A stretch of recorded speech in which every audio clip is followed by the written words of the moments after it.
En el nombre del Padre, del Hijo y del Espíritu Santo. Amén. Te pedimos, Señor, que tu gracia continuamente nos preceda y acompañe, de manera que estemos dispuestos a obrar siempre el bien. Por nuestro Señor Jesucristo, tu Hijo, que vive y reina contigo en la unidad del Espíritu Santo y es Dios, por los siglos de los siglos. Amén. Bienvenidos a un programa más de Saboreando la Palabra. Hoy nos acompaña el diácono Martín Rosado, encargado de la Oficina de Asuntos Diaconales de la Arquidiócesis. Bienvenido, Martín. Bienvenido. Buenas, y a todos los televidentes. Gracias por acompañarnos y ayudarnos aquí a compartir este tesoro que es la palabra de Dios. Hoy vamos a estar hablando de las lecturas del domingo 28º del tiempo ordinario en el ciclo B, que es este próximo domingo, por supuesto. La primera lectura está tomada del libro de la Sabiduría. Sí. El libro de la Sabiduría es un libro muy hermoso, es un libro escrito muy cerca ya de la época de Jesucristo, al final del siglo I, y básicamente el que escribe el libro, pues diríamos que se hace pasar por el rey Salomón, porque en la tradición judía el rey Salomón era el sabio por excelencia en el pueblo judío. Era el rey sabio el que había sabido pedirle a Dios las cosas correctas y por lo tanto lo había obtenido todo, incluso lo que no había pedido. Entonces, en ese prototipo de rey sabio, Salomón, pues entonces, lógicamente, pues dice que el libro es de Salomón, pero obviamente no, es un autor que no es Salomón, ¿verdad? Eso es lo que se llama la ficción literaria. Básicamente, en este libro, hoy lo que estamos leyendo es un trocito bien pequeñito del capítulo 7, pero el libro va a argumentar que la sabiduría es superior a todo. Pero, como estamos ya en esa época helenista, antes de Cristo, no va a estar hablando de la sabiduría concepto griego, que es un poquito como el nuestro, el que se utiliza hoy aquí comúnmente en la calle, que una persona sabia, cuando hablamos de una persona sabia, siempre pensamos quién es, una persona que sabe mucho, que ha estudiado mucho, que tiene mucha experiencia, quizás tiene títulos universitarios, en fin, pues es un sabio, esta persona de esto sabe un montón. Pero el libro de la sabiduría va a argumentar que la verdadera sabiduría es vivir en la voluntad de Dios. Correcto. Para el judío, la ley. Entonces, esa es la verdadera sabiduría. Y podríamos decir, bueno, ¿y qué tiene que ver la ley con tener muchos conocimientos? Bueno, realmente se unen ambas cosas. ¿Por qué se unen ambas cosas? Porque el que promulga la ley es el autor de la creación. Por lo tanto, todo lo que yo pueda escudriñar de la creación con mi capacidad humana a lo largo de los siglos, todo lo que sabemos hoy, que es muy poco todavía, pero bueno, sobre el universo, sobre la medicina, sobre todo. En definitiva, estoy descubriendo lo que el Creador puso en la creación. Correcto. Hay muchos, padre, hay muchas personas que confunden la sabiduría con la inteligencia. No, eso porque uno puede ser inteligentísimo, Claro. pero la sabiduría va más allá de Claro. eso, como usted decía ahora, de que no es, los estudiosos hace mucho porque sé, pero no, es de esa sabiduría no es la que se trata, sino la sabiduría de Dios, la que viene de Dios, la que nos hace enseñar y la poner en práctica eso que sabemos. Claro. Porque puedo saber un montón de cosas, pero si no las pongo en práctica, de nada me sirve. Claro, eso es así, no tiene que ver con la inteligencia. Desde que sabiduría, Dios ha dejado que nosotros descubramos con los mismos dones que Él nos ha dado, con nuestras capacidades, inteligencias, destrezas, etcétera, esfuerzo, trabajo, porque es parte del trabajo, ir descubriendo eso que el Creador ha puesto como leyes en la naturaleza y en su creación en general. Entonces, pero no ha querido hacer lo mismo y por eso Él envía a su Hijo único, se hace hombre, se encarna y nos da la revelación completa y plena. No ha querido hacer lo mismo con relación a lo que tiene que ver, a lo que atañe a nuestra salvación. Él ha querido asegurar las cosas y decir, bueno, en lo que atañe a la salvación, yo no voy a dejar que esta gente averigüe. Estuvieron averiguando y todavía hay gente que sigue averiguando, pero nosotros sabemos que Dios ya se ha manifestado para decirnos, el camino a la salvación es Jesucristo, que es el Hijo único de Dios en una persona de la Santísima Trinidad. Entonces, Dios no ha querido dejar eso a que nosotros vayamos viendo a ver qué pasa. Por eso es que no todas las religiones tienen el mismo valor. No es que todas las religiones sean malas menos la católica, es que ninguna tiene ninguna tiene la plenitud de la revelación, porque Dios no ha querido dejar eso a la suerte ni a que alguien lo averigüe. Correcto. Ha mandado a su Hijo para revelarlo. Y eso es lo que está argumentando el libro de la sabiduría. Algo, imagínense cuántos años hace que se escribió el libro de la sabiduría. Así que eso ya lo sabemos, hace siglos, que el camino para la salvación, que en definitiva, ¿en qué consiste la salvación? Voy a decirlo porque a veces que hablamos de salvación como entrar a un club privado, me abren la puerta y allá arriba está la fiesta montada. La salvación es la comunión con la Trinidad. Correcto, sí. De modo que Dios en mí, yo en Dios, podamos actuar como Dios actúa. Esa es la meta, esa es la salvación. Lo explico porque a veces no se sabe qué es la salvación, ¿no? Como siempre pensamos en el cielo, pues pensamos en un lugar donde vamos a entrar y allá arriba hay una fiesta. Y es una fiesta, pero no es el tipo de fiesta No nuestro es de la acá fiesta abajo. que nosotros tenemos acá. Sí, no es que hayan piscolado y unos traguitos, sino que es otra cosa, es otro tipo de fiesta. Bueno, así que esta es la temática del libro de la sabiduría. Básicamente, la sabiduría es superior a todo lo demás. Esa sabiduría, que es el camino para la salvación, Dios al judío se la reveló en la ley, a nosotros en el Evangelio, básicamente en la persona de Jesucristo, que es la plenitud de la revelación. Así que de eso es que estamos hablando. Ese es un poquito como que, y por lo tanto podemos decir que lo que descubre la razón y lo que la fe acoge no se contradicen. No se contradicen porque provienen del mismo Dios. Es decir, yo puedo descubrir en las cosas su razón de ser, su forma, en fin, lo que Dios ha puesto en la creación. Y no necesito, porque realmente no puedo entrar al misterio de la Trinidad, no puedo entrar al misterio de la encarnación, o sea, puedo hacer teología hasta donde la mente humana puede y discurrir una serie de cosas, pero el misterio no lo podemos explicar. Entonces, Dios se ha revelado y me ha dicho, sí, pero aunque tú no te puedas explicar eso con tu razón, por la fe accedes a la verdad que yo te manifiesto y alcanzas la salvación. Entonces, y hay mucho, se complementan. Y teniendo eso, que lo tenemos en nuestras manos, que lo podemos escudriñar, y hay personas que no lo creen todavía, porque tenemos poca fe. Bueno, y entonces ahí la sabiduría es donde dice, espérate, pensamos más humanamente que no pensamos a través de la fe. Y hay muchas cosas que vienen a través de la fe, como usted dice, el misterio de la Trinidad, el misterio de la encarnación, que eso uno no lo entiende humanamente. Pero lo quieren llevar, hay muchos que lo quieren llevar ahí, pero no se puede lograr. Claro. Y el problema es el siguiente, cuando yo quiero someter todo a la razón y descarto la fe, me quedo corto, porque Dios es trascendente, Dios es increado, Dios está en un nivel que yo con mi razón no puedo descifrar. Correcto. Entonces, si yo quiero acceder a Dios, no hay más remedio que complementar mi razón con la fe, porque si no, no voy a poder. Entonces, decir, bueno, si yo no lo puedo entender, pues no lo creo. Bueno, imagínate, uno se somete a un tratamiento médico que yo no soy médico y yo no entiendo. Pero yo le voy a decir al doctor, bueno, hasta que usted no me explique bien toda la química que hay envuelta en eso que vamos a hacer, yo no hago nada. Ah, bueno, mío, pues te vas a morir. Porque te das cuenta. Y eso que es una cosa que yo puedo comprender, o podría hipotéticamente comprender. Pues imagínense el misterio de Dios. Así que es un poquito tonto y a veces no es tan tonto, es arrogante. Es el orgullo humano de decir, yo si no lo entiendo, no lo creo. Correcto. Entonces, bueno. Pero el libro de la sabiduría maneja esto y estamos leyendo este pedacito que nos va a abrir las puertas un poquito a lo que viene, como siempre, en el Evangelio. Un poquito decir, lo vamos a ver enseguida, después regresamos después de esta pausa, vamos a seguir hablando. Gracias.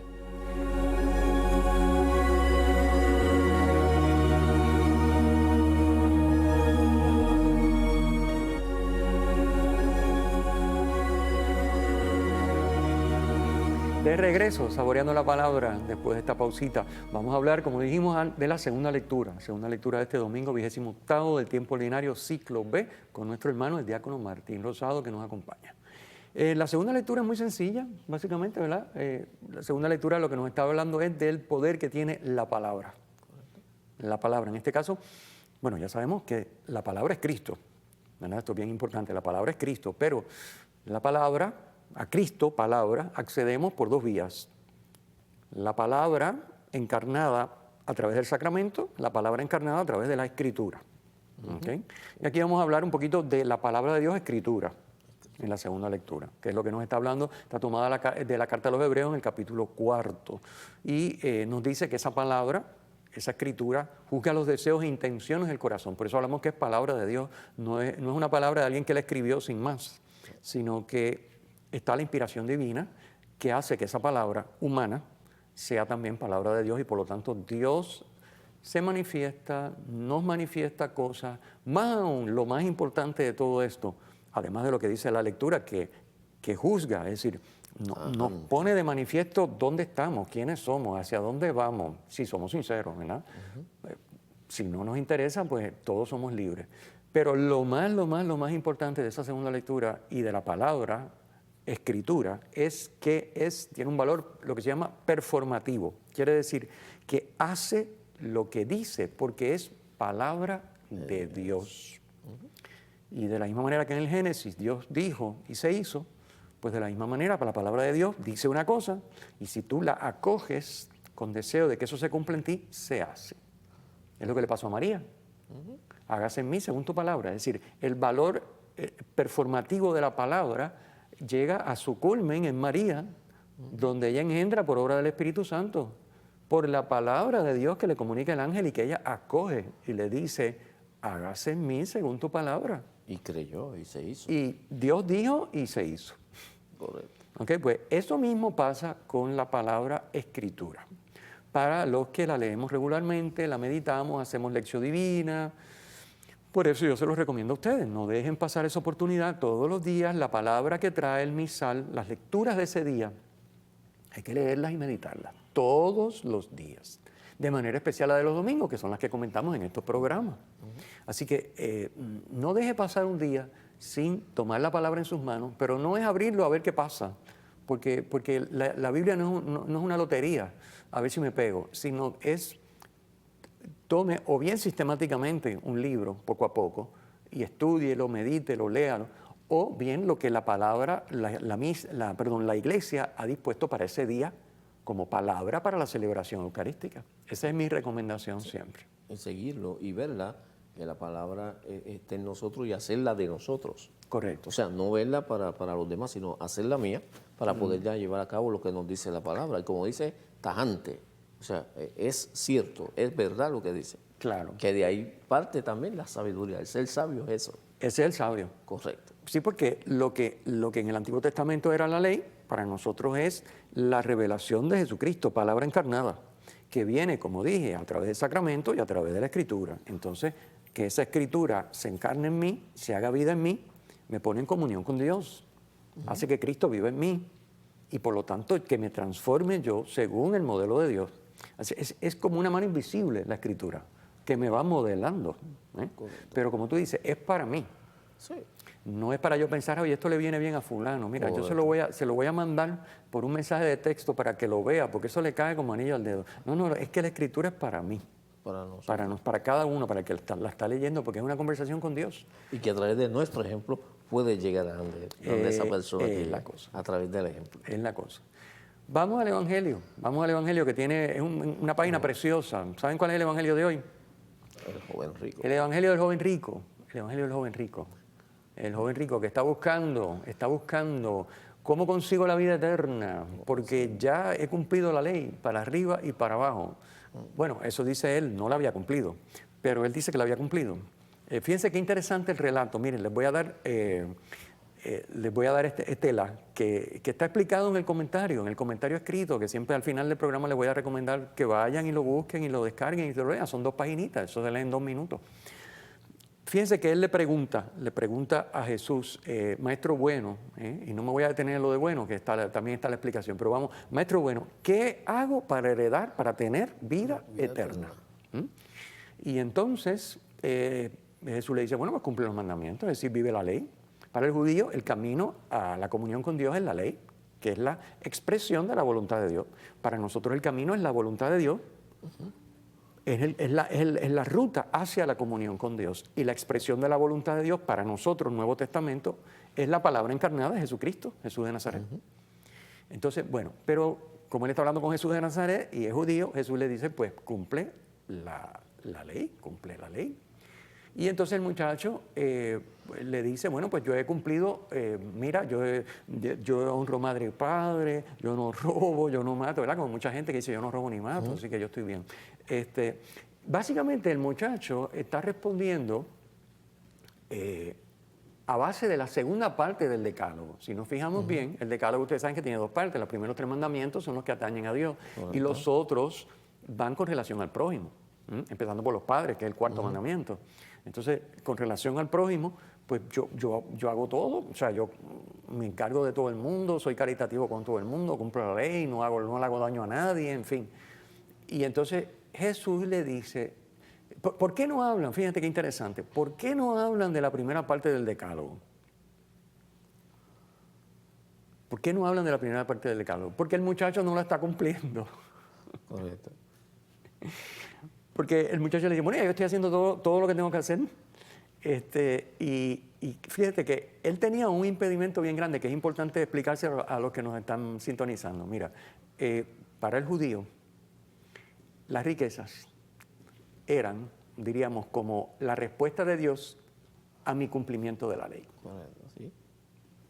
La riqueza, la salud, las posesiones, el prestigio, todo lo que humanamente hablando en esta vida uno valora como humanamente positivo y bueno, para el judío era Dios me está bendiciendo, favoreciendo. Correcto. Todavía hay mucha gente en este mundo que está en el Antiguo Testamento. Sí. Sí. Todavía podemos pensar en unos cuantos, pero no vamos a decir nombres. O sea, si yo me porto bien, Dios me va a bendecir con fama, dinero, riqueza, descendencia, en fin, todas las cosas que... Se olvidan de los 3 primeros mandamientos, que son los más importantes. Sí, no, y que el tema del siguiente podemos es decir, ese argumento judío queda desmontado por Jesús, porque el primero que se niega a sí mismo renunciando a todas esas cosas, porque el primero que vive como pobre es Cristo. Correcto. Es Él está diciendo, y soy el Hijo de Dios hecho hombre. Pausamos y regresamos.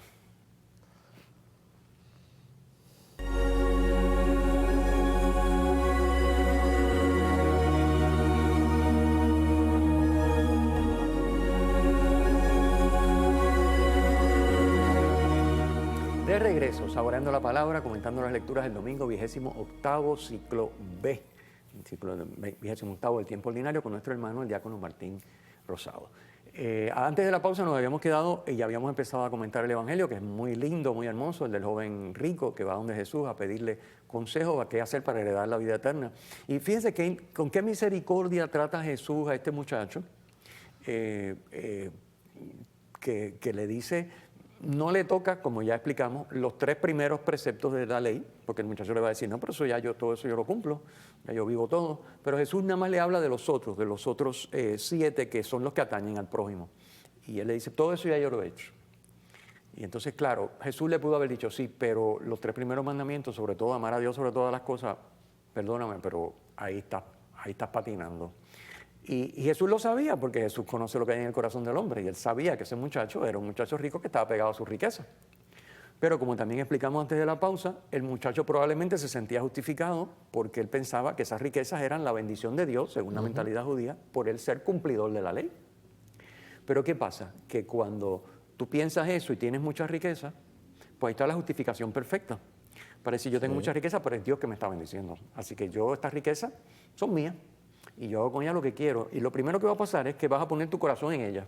Sí. Y vas a defenderlas a capa y espada porque son tuyas. ¿Ves? Ese es el problema de la riqueza. Y entonces este muchacho probablemente tenía eso. Como dice el relato, estaba apegado a eso. Si bien es cierto que cumplía, o sea, no era un loco de la vida. El hombre cumplía la ley razonablemente.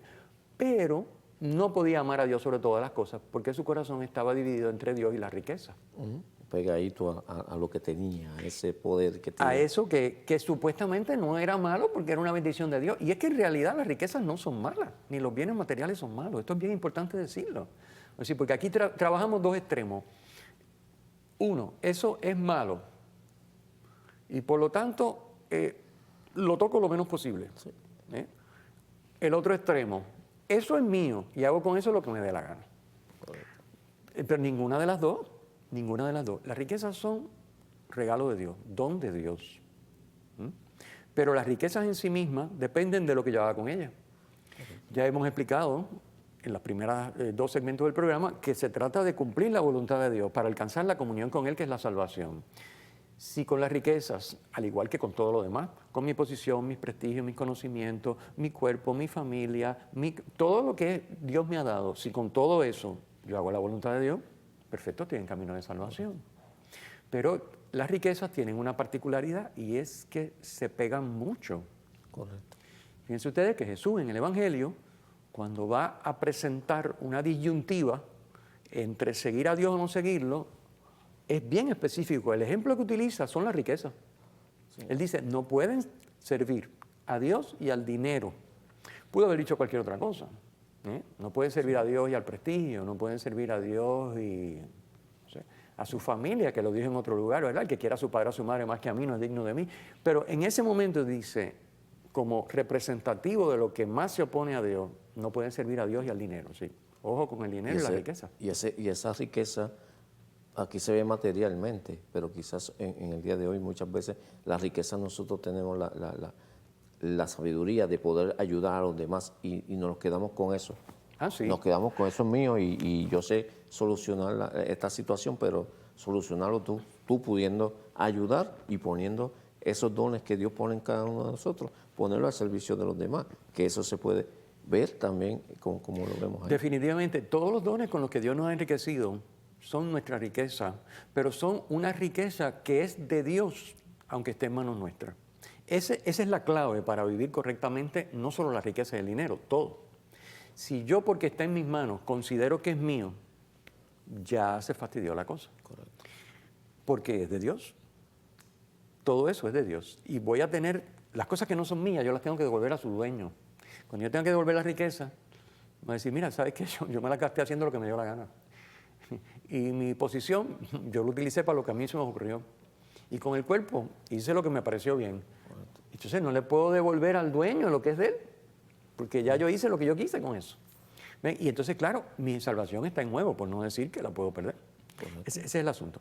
Volvemos al relato. Miren qué relato hermoso. Dice que Jesús, cuando el muchacho le dice, yo todo esto lo he cumplido, ¿verdad? Le dice que lo miró, se quedó mirándolo. Dice el relato en la traducción que leemos en la liturgia, ¿sí? Lo amó y le dijo.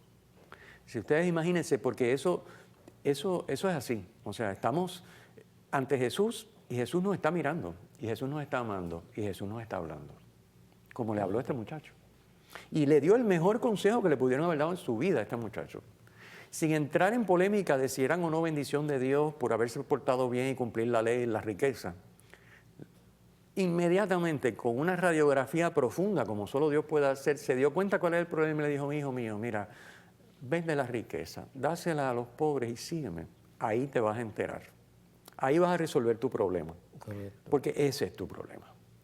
O sea, tú crees que estás bien y que tienes la sartén por el mango, pero es que bendito estás confundido. Te voy a explicar. Suelta lo que tienes. Suelta lo que tienes para que puedas seguirme.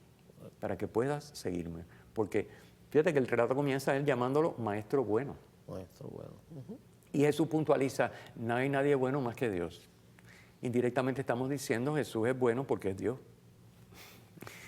Así comienza el relato. Es decir, ¿quieres seguir a Dios? ¿Quieres hacer lo que Dios te pide? ¿Quieres entrar en comunión con Dios? Mira, tu problema, te voy a dar la solución. Vende lo que tienes, dáselo a los pobres y sígueme. Sí, tu impedimento para seguir a Dios son tus riquezas. Es lo que le está diciendo Jesús. Y el mejor consejo que le pudieron haber dado a este muchacho. ¿Qué pasó? Que él estaba pegado a sus riquezas. Y yo comprendo que es duro. Sí. A lo mejor, claro, el relato se queda aquí porque el muchacho se va. No sabemos si con el tiempo habrá recapacitado, esperemos que sí. Porque Dios habrá seguido actuando. A lo mejor se encontró en otro momento con Jesús y definitivamente el Espíritu Santo tiene que haberlo tocado de alguna manera. O sea que Dios quiere que todo el mundo se salve. Y se fue triste. Se fue triste, claro. Se fue triste porque soltar lo que él tenía. Porque cambió las riquezas por Dios. Correcto. ¿Quién no se va triste si cambia las riquezas por Dios? Y quizás lo que... Es el negocio de la vaca. Dárselo a los pobres. Quizás era compartir lo que tenía con ellos. Claro. Darle eso. No es que lo deje todo. No, es que lo que le estaba diciendo es, dáselo a los pobres. Oye, si le das las riquezas a los pobres, es como depositarlas en el banco del cielo. Son tuyas, las tienes allá, las conviertes en un tesoro en el cielo. Y además vienes y me sigues y resolviste tu problema. Eso es lo que tienes que hacer. Muchacho, no pudo aceptar. Como tantos de nosotros, que preferimos las cosas materiales a seguir a Dios, a hacer su voluntad. Tenemos que ir terminando el programa, se nos acaba el tiempo. Agradecido como siempre por su sintonía. Recordarles que pueden ir a la página, al sitio web de la Parroquia Cristo Redentor, pacrired.org. Y allí tienen siempre el comentario y pueden descargar el guión, normalmente 2 páginas, en el que están basados estos programas y estas conversaciones que tenemos aquí en el aire. Así que agradecido por todo, agradecido al diácono Martín por su presencia aquí y ese saborear la palabra. Y vamos entonces a terminar el programa como de costumbre con la bendición. El Señor esté con ustedes. Con tu espíritu. La bendición de Dios Todopoderoso, Padre, Hijo y Espíritu Santo, descienda sobre ustedes y les acompañe siempre. Amén. Amén.